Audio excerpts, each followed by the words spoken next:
ವಾಪಸ್ ತೆಗೆದುಕೊಳ್ಳುವಂಥದ್ದು ಅಧಿಕೃತವಾಗಿ ಆಗುತ್ತಾ ಸರ್? ಖಂಡಿತ ವಿಧಿನೇ ಇಲ್ಲ, ಮಾಡಲೇಬೇಕಾಗ್ತದೆ. ನಾವು ಸೈಟ್ ಕೊಟ್ಟಿರೋದು ಮನೆ ಕಟ್ಕೊಡಿ ಅಂತ. 20 ವರ್ಷ 30 ವರ್ಷ 40 ವರ್ಷ ಆದ್ರೂ ಕೆಲವು ಕಟ್ಟಿಲ್ಲ. ವಿಲ್ ನಾಟ್ ಹ್ಯಾವ್, ನಾವು ವಾಪಸ್ ಪಾಪ ಅವ್ರಿಗೆ ದುಡ್ಡು ಕೊಟ್ಬಿಡೋಣ.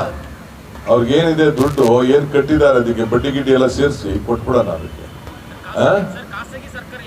ಖಾಸಗಿ ಆಗಲಿ ಸೈಟ್ ಅಲಾಟ್ಮೆಂಟ್ ಆಗಿರಲಿ, CITB ಇದಾಗಲಿ, ಯಾವ್ದಾದ್ರು ಸೊಸೈಟಿಯಿಂದ ಅಲಾಟ್ಮೆಂಟ್ ಆಗಿರಲಿ, ಯಾವುದೇ ಆಗಿರಲಿ, ಸರ್ಕಾರದಿಂದ ಸೈಟ್ ಬೇಕು ಅಂತ ಅವ್ರು ತೆಗೆದುಕೊಂಡ್ಮೇಲೆ, ಸರ್ಕಾರದಿಂದ ಅಲಾಟ್ಮೆಂಟ್ ಮಾಡಿದ್ಮೇಲೆ CITB ಇರ್ಬೋದು, BDA ಇರ್ಬೋದು, ಒಂದು ಸೊಸೈಟಿ ಇರ್ಬೋದು, ಎಲ್ಲೇ ಆಗಲಿ ತೆಗೆದುಕೊಂಡ್ಕೊಂಡ್ಮೇಲೆ ಅವ್ರು ಕಟ್ಟಬೇಕಾದ ಅವರ ಡ್ಯೂಟಿ.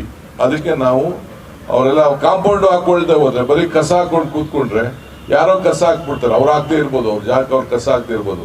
ಅದನ್ನು ರಕ್ಷಣೆ ಮಾಡ್ಕೋಬೇಕಾದ, ಅವ್ರ ಆಸ್ತಿಗಳನ್ನ ರಕ್ಷಣೆ ಮಾಡ್ಕೊಳ್ಬೇಕಾದ್ದು ಅವರ ಡ್ಯೂಟಿ. ಮತ್ತೊಂದು ತಾವಿದ್ದಾಗ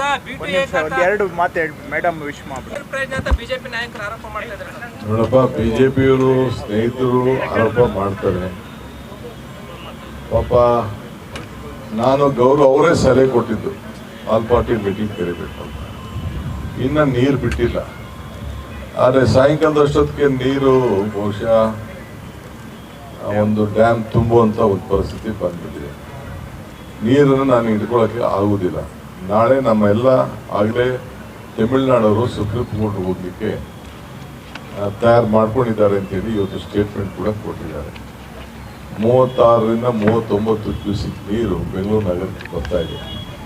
ಬೆಂಗಳೂರಿಗೆಲ್ಲ ನಮ್ಮ ಕಾವೇರಿಲಿ ಹರಿತಾ ಇದೆ.